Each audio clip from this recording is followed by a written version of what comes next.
It is a big leap that we have taken.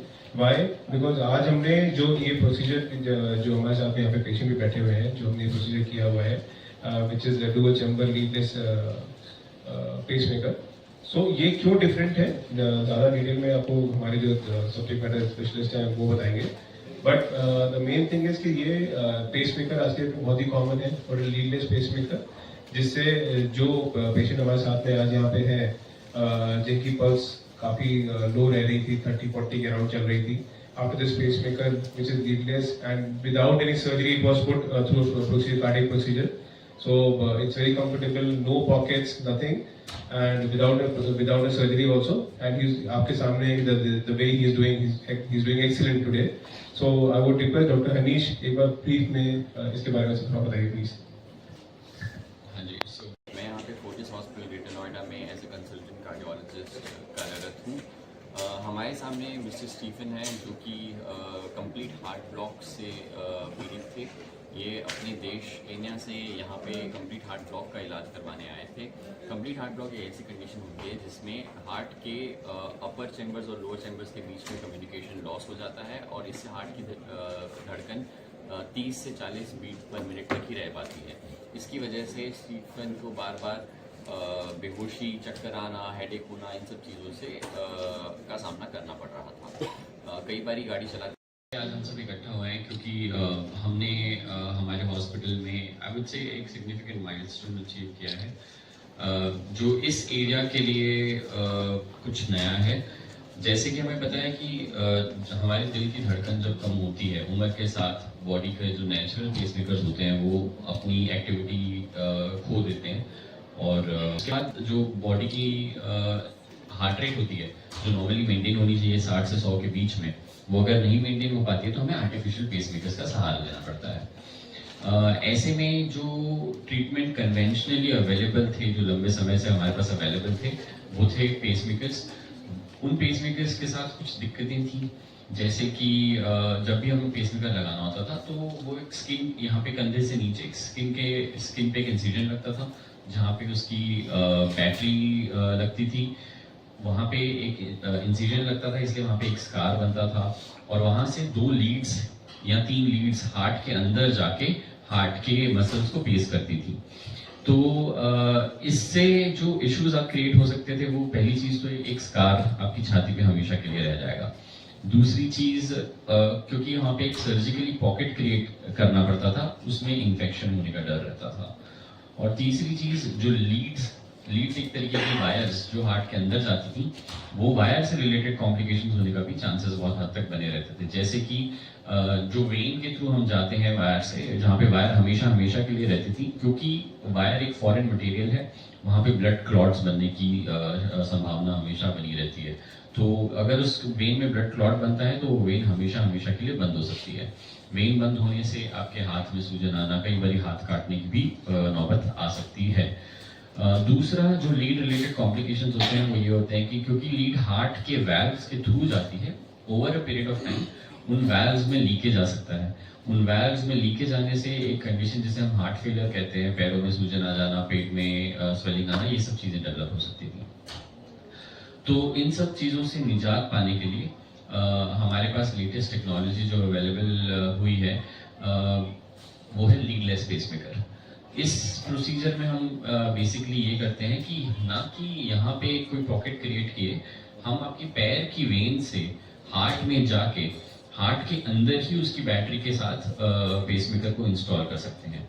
इसका फायदा ये होता है कि क्योंकि उसमें कोई वायर नहीं है, कोई बाहर बैटरी नहीं लगी, तो कोई सर्जिकल पॉकेट क्रिएट करने की जरूरत नहीं पड़ेगी. क्योंकि कोई तार वैल्व के थ्रू नहीं जा रही, इसलिए कोई वैल्व में लीकेज आने का कोई पॉसिबिलिटी नहीं है लॉन्ग टर्म में. और तीसरी सबसे इम्पोर्टेंट चीज ये होती है कि क्योंकि कोई वायर्स वेन के थ्रू नहीं जा रही हैं, जो भी वायर्स वेन के थ्रू गई वो सब बाहर निकाल ली गई और केवल पेसमेकर को हार्ट के अंदर छोड़ा गया, इसलिए कोई वेन्स में लंबे समय के बाद ब्लॉकेजेस आने के चांसेस भी नहीं होते. तो इन सब फायदों की वजह से लीडलेस पेसमेकर अब ज्यादा प्रचलन में आने लगे हैं. पहले भी हमारे पास लीडलेस पेसमेकर्स थे. हमारे पास लीडलेस पेसमेकर्स पिछले 3-4 सालों से अवेलेबल हैं, हालांकि वो सिंगल चैम्बर अवेलेबल थे. डुअल चैम्बर लीडलेस पेसमेकर्स की खास बात ये होती है कि इसमें हार्ट के जो 2 चैम्बर्स होते हैं ऊपर का चैम्बर जिसे हम एट्रियम कहते हैं और नीचे के चैम्बर जिसे हम वेंट्रिकल कहते हैं, दोनों चैम्बर्स में एक एक पेसमेकर लगता है और वो दोनों पेसमेकर्स आपस में वायरलेसली ब्लूटूथ सिस्टम के थ्रू कनेक्ट होते हैं और एक दूसरे से इंटरैक्ट करते हैं। इससे जो बॉडी की हार्ट की नेचुरल पेसिंग जो सीक्वेंस है, जैसे कि ऊपर के चैम्बर पहले कॉन्ट्रैक्ट होते हैं, नीचे के चैम्बर बाद में कॉन्ट्रैक्ट होते हैं, ये सीक्वेंस मेंटेन रहता है क्योंकि दोनों पेसमेकर एक दूसरे से इंटरैक्ट कर रहे हैं वायरलेसली। तो इससे जो बॉडी का नेचुरल पेसिंग सीक्वेंस है वो मेंटेन होने की वजह से over a period of time उसमें हार्ट की पंपिंग कम होने के चांसेस बहुत कम होते हैं। तो इन सब फायदों की वजह से लीडलेस डुअल चैम्बर पेसमेकर एक लेटेस्ट टेक्नोलॉजी बन के उभरे हैं। पिछले हमारे पास इंडिया में ये टेक्नोलॉजी लगभग 3-4 महीने पहले आई है और ग्रेटर नोएडा वाले एरिया में ये पहला केस है जिससे एक इंटरनेशनल पेशेंट जो हमारे पास आए केन्या से।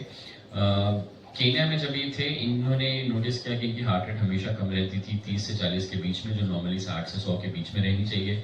इसकी वजह से इन्हें सिम्टम्स भी आने लगे। सिम्टम्स क्या क्या आते हैं हार्ट की रेट कम होने की वजह से?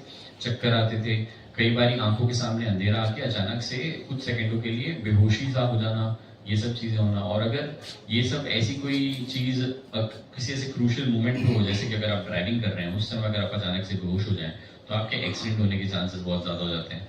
अगर आप सीढ़ियों से चढ़े उतर रहे हैं और उस समय अगर आपके ऐसे अचानक से 2 सेकंड के लिए बेहोशी आ जाए तो उस समय आपका सीढ़ियों से गिर के चोट लग जाने के चांसेस बहुत बढ़ जाते हैं। तो मिस्टर स्टीफन हमारे साथ हैं, इनको यही सिम्टम्स बार बार होने लगे केन्या में। इन्होंने केन्या में अपने कार्डियोलॉजिस्ट से कंसल्ट किया तो इन्हें पता चला कि इनको एक समस्या है जिसे हम कहते हैं complete heart block. Complete heart block का मतलब होता है हार्ट में हमारे जो 4 चेंबर्स हैं, 2 अपर चेंबर्स 2 लोअर चेंबर्स, इन दोनों के बीच में जो कोऑर्डिनेशन होता है वो कोऑर्डिनेशन का कंप्लीट लॉस। तो अपर चेंबर और लोअर चेंबर एक दूसरे से कोऑर्डिनेट नहीं कर रहे हैं, जिसकी वजह से हार्ट रेट एकदम कम हो जाती है 30 से 40 और हार्ट इफेक्टिवली पंप नहीं कर पाता ब्लड को। तो जब उन्हें पता चला कि उन्हें ये बीमारी है तो क्वाइट नेचुरली वहां पे इन्हें पेसमेकर का ओपिनियन दिया गया कि आपको पेसमेकर लगाने की जरूरत है।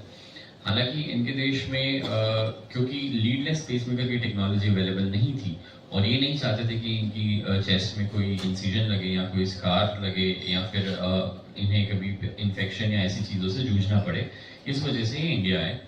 और इंडिया आके इन्हें पता चला कि यहाँ पे लीडलेस पेसमेकर की टेक्नोलॉजी वो भी डुअल चेंबर लेटेस्ट अवेलेबल है। तो ऐसे ही हमारे पास पहुंचे और फिर हमने इन्हें गाइड किया कि अगर आप ये लगवाना चाहते हैं तो this is the best for you. और फिर प्रोसीजर को हमने कैरी आउट किया जैसे कि मैंने आपको बताया। इस प्रोसीजर में हम chest Allow me to express myself. My name is Steven and I'm from Kenya. That's where I come from. And I came to Fortis Hospital here to seek medication on a heart issue that I started experiencing around in the last 6 months. I started feeling a bit weak, a bit dizzy, and my heart rate went low, as low as between 30 and 40. That's what heartbeats. And our cardiologist back at home in Nairobi recommended that I need a pacemaker, and just decided that now that India, like in people, is more advanced in this field, we decided to come here and have it done here. And fortunately, here we are. We came here, my wife is there, and met brilliant people, God-sent people, Dr. Roy, Dr. Hanish, who really welcomed us here and took us through the process that was required. And it happened on Saturday when we got fixed this pacemaker, which I'm having right now.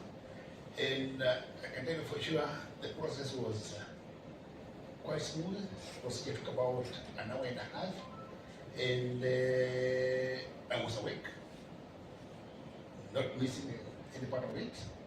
And I can't say I felt any pain anywhere, and I could feel it.